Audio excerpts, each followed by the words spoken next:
نحمده ونصلي على رسوله الكريم اما بعد فاعوذ بالله من الشيطان الرجيم بسم اللہ الرحمن الرحیم۔ محترم سامعین، السلام علیکم ورحمۃ اللہ وبرکاتہ۔ آج میں آپ سے استخارہ کے متعلق چند باتیں شیئر کرنا چاہتا ہوں۔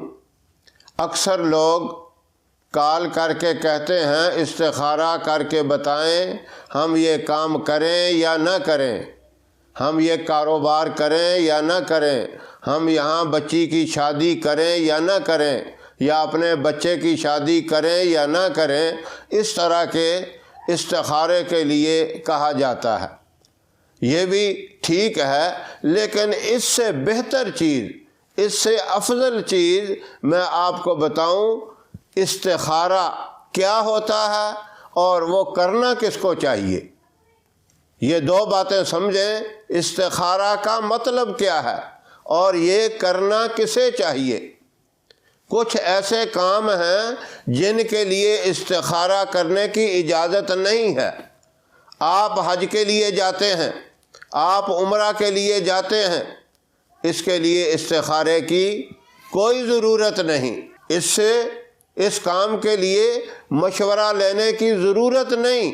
اللہ نے آپ کو طاقت دی، استطاعت دی، آپ کے پاس اتنی مالیت موجود ہے کہ آپ حج یا عمرہ کر کے واپسی آسانی سے آ سکتے ہیں، کوئی مشورے کی ضرورت نہیں۔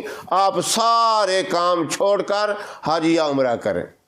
اس طرح کوئی بڑے سے بڑا نیک کام ہے، صدقہ اور خیرات کرنے کا کام ہے، ایسے کاموں کے لیے استخارے کی ضرورت نہیں۔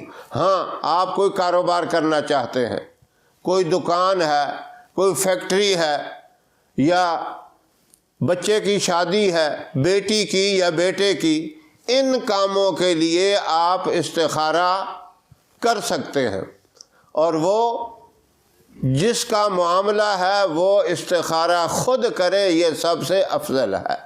آپ صلی اللہ علیہ وسلم صحابہ کرام کو استخارہ کی دعا اس طرح سکھایا کرتے تھے جس طرح ہم اپنے بچوں کو نماز کا سبق سکھاتے ہیں، اور یہ ارشاد فرمایا کرتے تھے کوئی کام بھی کرو اللہ سے مشورہ کر لیا کرو، اس کے اندر خیر ہوتی ہے، پھر پریشانی اور ندامت کسی طرح کی نہیں ہوتی۔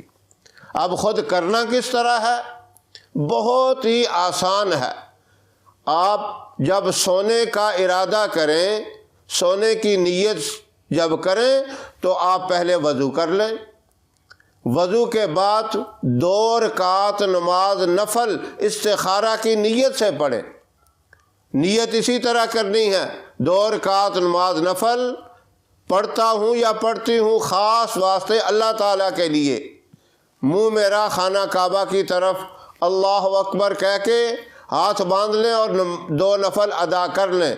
دل کے اندر یہ تصور رکھیں، یہ نیت رکھیں کہ میں اللہ سے مشورہ کرنے کے لیے، استخارہ کرنے کے لیے یہ عمل کر رہا ہوں۔ نفل ادا کرنے کے بعد چھوٹی سی دعا ہے، استخارہ کی دعا نیچے پٹی پر چل رہی ہے، وہ بھی دیکھ لیں، عام نمازوں کی کتابوں میں بھی ہوتی ہے، اللہم انی استخیرک، یہاں سے شروع ہوتی ہے۔ ایک مرتبہ یہ دعا پڑھ کے آپ نے سو جانا ہے۔ سونے کے وظائف جو ہیں، سونے کی جو دعا ہے وہ پڑھ لیں، آیت الکرسی پڑھیں، درود شریف پڑھیں، جو کچھ بھی آپ کے پڑھنے کا معمول ہے اس سے کوئی رکاوٹ نہیں، وہ پڑھیں۔ انشاءاللہ اللہ رب العزت آپ کی رہنمائی فرمائیں گے۔ کوئی اشارہ مل جائے گا کام کرنے کا، یا اس کام کے نہ کرنے کا اشارہ مل جائے گا، یا آپ کو سفید چیز نظر آ جائے، پھر بھی سمجھ لیں کہ یہ اشارہ اس بات کا ہے کہ یہ کام کرنا چاہیے۔ سفید کپڑا دیکھ لیں، یا سفید پھول دیکھ لیں، یا صاف شفاف پانی دیکھ لیں، یہ ساری خیر کی علامتیں ہیں۔ سرسبز چیز آپ کو کوئی نظر آئے تو وہ بھی اس بات کی علامت ہے کہ یہ کام آپ کر لیں، یہ اشارہ اللہ کی طرف سے ہے، اس کے اندر خیر اور برکت ہے۔ اگر کوئی اس قسم کا اشارہ ملتا ہے، آپ گندا پانی دیکھ رہے ہیں، گلی سڑی کوئی چیز دیکھ رہے ہیں، بدبودار چیز دیکھ رہے ہیں، تو یہ اشارہ اس بات کا ہے کہ یہ کام آپ نے نہیں کرنا۔ یا آواز میں بھی بعض دفعہ اطلاع ہو جاتی ہے، کوئی بندہ آ کے آپ کو مبارکباد دیتا ہے کہ یہ کام کر لو۔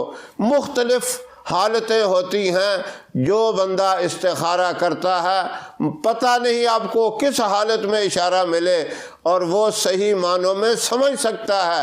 اگر سمجھ میں نہ آئے اپنے کسی عالم دین سے پوچھ لیں، میں نے استخارہ کیا اور یہ علامت دیکھی، اب مجھے کیا کرنا چاہیے۔ یہ عمل 7 دن تک کرنا ہے۔ اگر پہلے دن پتہ چل جائے پھر اس عمل کو چھوڑ دیں، کوئی ضرورت نہیں کرنے کی۔ دوسرے دن پتہ چلے تب چھوڑ دیں، جس دن بھی پتہ چلے اس عمل کو چھوڑ دیں۔ 7 دن آپ مسلسل کرتے ہیں، آپ کو کچھ نہیں پتہ چلتا، نہ ہاں کا نہ ہی نہ کا پتہ چلتا ہے، کوئی سمجھ نہیں آتی۔ پھر اپنے دل کے اندر غور کریں، گمان کریں، جس طرف آپ کا گمان غالب آ جائے وہ عمل کر لیں۔ گمان یہ غالب آ گیا کہ اس کام کو میں نے کرنا ہے، اللہ کے حکم سے اس میں فائدہ ہوگا تو آپ کر لیں۔ اگر آپ کے دل میں یہ بات مضبوطی سے بیٹھ گئی کہ یہ کام میرے لیے اچھا نہیں ہے تو اس کام کو نہ کریں۔ یہ حالتیں ہوتی ہیں، یا تو اشارتاً پتہ چل جاتا ہے، یا کوئی چیز علامت نشانی ایسی نظر آ جاتی ہے، اور یا پھر کچھ نہیں پتہ چلتا، ایک طرف اس کا گمان اور اس کا دل و دماغ غالب آ جاتا ہے، جس طرف بھی غالب آ جائے اس پہ عمل کر لیں۔ یہ ہے مختصر، آسان اور سنت کے مطابق استخارہ جو آپ صلی اللہ علیہ وسلم نے صحابہ کرام کو سکھایا۔ کوئی بھی کام ہو اللہ سے یہ مشورہ ہے، اللہ مجھے بھی تمام سامعین کو کام کرنے سے پہلے اپنے رب سے مشورہ کر لینا چاہیے۔ اللہ آپ کا حامی و ناصر رہے۔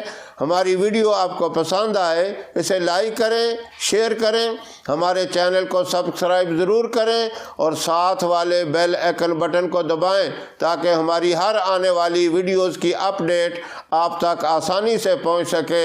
انشاءاللہ پھر کسی نئے وظیفے کے ساتھ یا کسی نئی بات کے ساتھ آپ کی خدمت میں حاضر ہوں گے۔ تب تک کے لیے اجازت دیں۔ السلام علیکم ورحمۃ اللہ وبرکاتہ۔